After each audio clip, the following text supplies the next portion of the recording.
G'day everybody. A little bit of a dry subject, but with the legislation was passed last Thursday and there's been some changes to the way we need to operate. So I thought it'd be a really good idea to just shoot through very briefly what those changes were.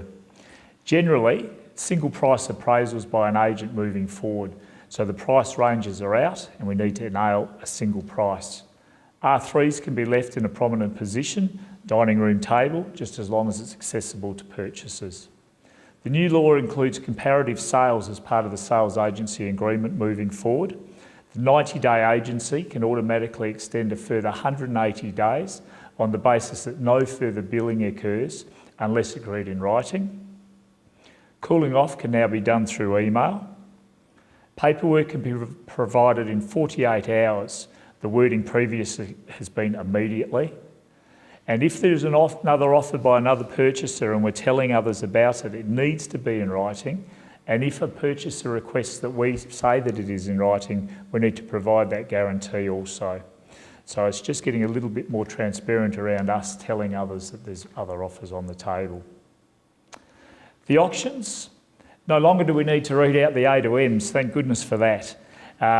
Standard conditions apply, and we just need to make sure that the binding conditions are notified verbally. Vendors' acceptable prices nominated at time of listing of the agency cannot be increased at the time of the auction. Should we go with a price in marketing, the reserve price cannot be any more than 10% than whatever we've put in at that time of listing. And unique identifiers are permitted when we're waving them around. Used to be numbers, now it can be a colour, it can be a letter, making it less confusing for the auctioneer and the consumers moving forward.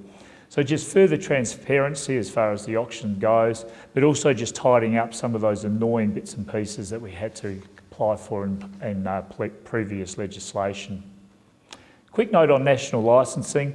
The government, the opposition and the independent parties of the upper house have agreed and guaranteed that there will be no lessening of the standard that we need to succeed when getting our licences. In other words, we're a little bit worried that they'll be dumbing down the standards of our agents out there in the workforce. So very pleased with that.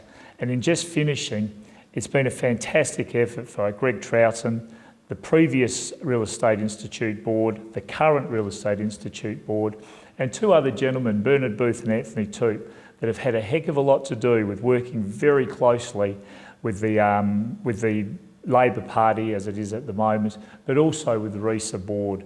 So we'd like to thank those two gentlemen outside of the board, but also just acknowledge the enormous amount of work Greg Troughton's done. RESA's providing a lot of training around this, so there's a snapshot. Make sure you get along to the training, which starts in a month or so's time. Thank you very much for listening. If you've got any other queries, don't ring me. Make sure you ring Greg Troughton at the Real Estate Institute, and happy selling.